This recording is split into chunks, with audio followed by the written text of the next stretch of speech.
ගරු අම්බිකා සමුවෙල් අම්බිකා සමුවෙල් මන්ත්‍රීතුමිය ඔබතුමියට විනාඩි 9ක කාලයක් ලැබෙනවා. මොකද පොයින්ට් එක? මගේ කතාවේදී කියවෙච්ච කරුණක් මට නිවැරදි කරගන්න අවස්ථාවක් දෙනවද? බොහොම ස්තුතියි නියෝජ්‍යකාරක සභා සභාපතිතුමියනි. මගේ කතාවේදී ඇත්තටම කියවුණා පොල් සංවර්ධන අධිකාරියට ස්තුතිවන්ත වෙනවා කියලා. ඇත්තටම එය නිවැරදි විය යුතුයි. අද මේ පොල් වගාව සම්බන්ධයෙන් මේ සිදුවෙච්ච රටේ තියෙන මේ තත්ත්වය සමනය කරන්න ඒ සුදු මැස්ස ඇතුළු වැලිගම මාතරාසිත ඒ සිදුවෙච්ච රෝගාබාධ අද මේ දක්වා කළමනාකරණය කරන්න සුවිශේෂී කැපකිරීමක් කරේ පොල් වගා කිරීමේ මණ්ඩලයේ සමස්ත නිලධාරී මණ්ඩලය. නිසා මම මේ මොහොතේ අවස්ථාවක් කරගන්නවා. මගේ අතින් ඒක ආයතන දෙකේ නම පැටළුණා. නිසා මම මේ අවස්ථාවක් කරගන්නවා පොල් වගා කිරීමේ මණ්ඩලයේ සමස්ත නිලධාරී මහත්මීන්ට ඒ සමස්ත කාර්ය මණ්ඩලයට ස්තුතිවන්ත වෙන බොහොම ස්තුතියි. ගරු අම්බිකා සැමුවෙල් මන්ත්‍රීතුමිය විනාඩි 9ක කාලයක් තියෙනවා. குழுக்களின் பிரதி தவிசாளர் அவர்களுக்கு இன்றைய தினம் பெருந்தோட்டம் மற்றும் உட்கட்டமைப்பு வசதிகள் அமைச்சின் கீழ் உரையாற்ற கிடைத்தமை குறித்து மிகுந்த மகிழ்ச்சி அடைவதை இட்டு விசேடமாக எமது சமூகத்தை மலையக சமூகத்தை சார்ந்து இந்த அமைச்சுக்கு கீழ் பலதரப்பட்ட காரியங்கள் பேசப்படவிருந்த பொழுதும் என்னுடைய மிக முக்கியமான ஒரு விடயத்தை முக்கியப்படுத்தி பேசலாம் என்று நினைக்கிறேன். விசேடமாக தேசிய மக்கள் சக்தியானது ஆட்சிக்கு வரும் காலத்திலிருந்தே நாங்கள் மலையக மக்களுடைய பிரதான பிரச்சனைகளை குறித்து நன்கு அறிந்திருந்ததில் வீடமைப்பு திட்டத்தை குறித்து நாங்கள் பேசலாம் என்று நினைக்கிறேன்.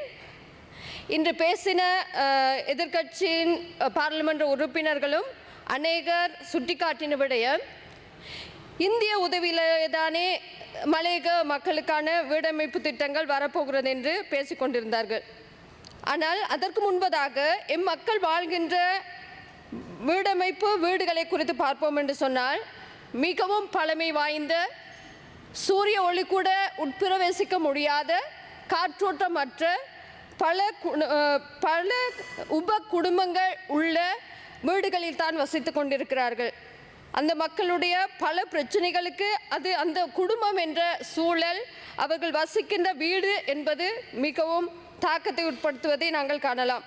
அவர்கள் வாழும் வீட்டின் நிமித்தம் அவர்களுடைய பல துஷ்பிரயோகங்களுக்கும் அதுபோல பாதுகாப்பற்ற தனிப்பட்ட குடும்பம் தனிப்பட்ட தன்மையற்ற ஒரு சுகாதார வசதிகள் அற்ற பிள்ளைகளுடைய கல்விகளுக்கு இடையூறு விளைவிக்கக்கூடிய பாரிய பிரச்சனைகளுக்கு இந்த வீடு என்பது அதே போல் அவர்களுடைய இருப்பு என்பது பெரிய பிரச்சனையாக இருக்கிறது.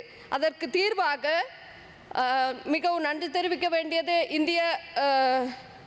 இந்தியா அதை குறித்து அக்கறை செலுத்தி பல உதவிகளை மலையக மக்களுக்கு அளித்து கொண்டும் இருக்கிறது. ஆனால் இதற்கு முன்னைய காலங்களிலே ஆட்சியில் இருந்த ஆட்சியாளர்கள் பாராளுமன்ற உறுப்பினர்கள் விசேடமாக இந்த அமைச்சை ஒரு சாராரை வைத்துக்கொண்டு ஆட்சி செய்த 2016ஆம் ஆண்டிலிருந்து இன்று வரைக்கும் 2024 வரைக்குமான காலப்பகுதியிலே அமைச்சில் இருந்தவர்கள் அங்கு வந்ததான தொகைகளை என்ன செய்தார்கள் என்பது குறித்து 2023ஆம் ஆண்டு டிசம்பர் மாதம் 31ஆம் தேதிக்கான நிதியாண்டு அறிக்கையிலே நான் நூலகத்திலிருந்து எடுக்கப்பட்ட அறிக்கை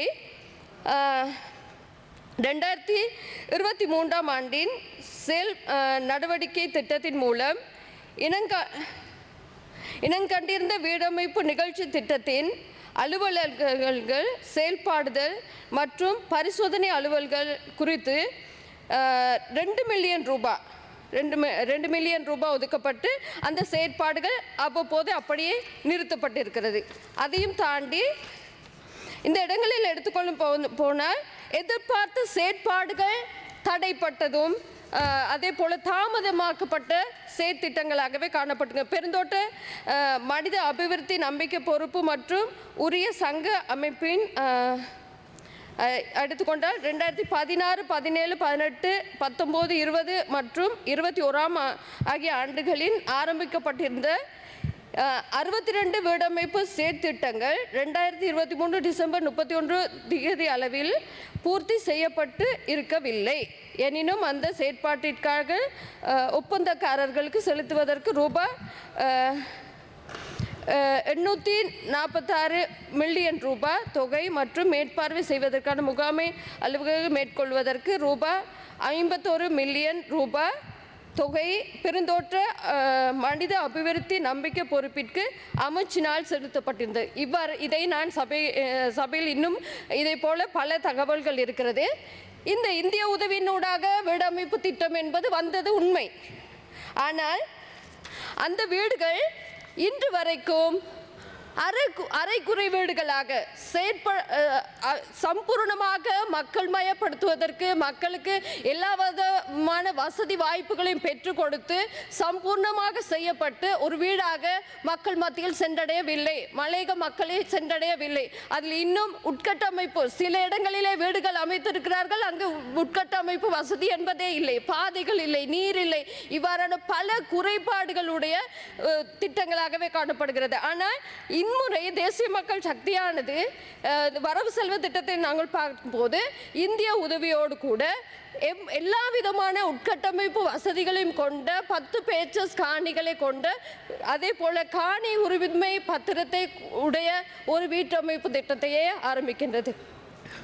இவர்களுடைய இந்த குறைபாடு நிறைந்த வீடமைப்பு திட்டமே காணப்படுவதோடு விசேடமாக நாங்கள் சில இடங்களிலே அரசியல்வாதிகளுடைய மிக முக்கியமாக அரசியல்வாதிகளுடைய அரசியல் எதிர்பார்ப்புகளையும் நோக்கமாக கொண்டு தங்களுடைய உறவினர்களுக்கும் தங்களுடைய கட்சி சார்ந்தவர்களுக்குமே அவர்களுடைய வீடுகள் பங்களிக்கப்பட்டதே தவிர எங்களுடைய இந்த தேசிய மக்கள் சக்தியினுடைய வீடமைப்பு திட்டத்தின் கீழாக தெரிவு செய்யப்பட்ட வீடுகள் மக்களுடைய நன்மை கருதி விசேடமாக அனர்த்தத்துக்கு உட்பட போகின்ற மக்களை தெரிவு செய்து அவர்களுக்கான வீடுகள் திட்டத்தையே இம்முறை 6000 வீடுகளை கட்டுவதற்கான வேலை திட்டம். இவர்கள் சொல்லிக் கொண்டிருக்கிறார்கள் எப்பொழுதுமே நீங்கள் சொல்வதெல்லாம் செயற்பாடில் இல்லை என்று.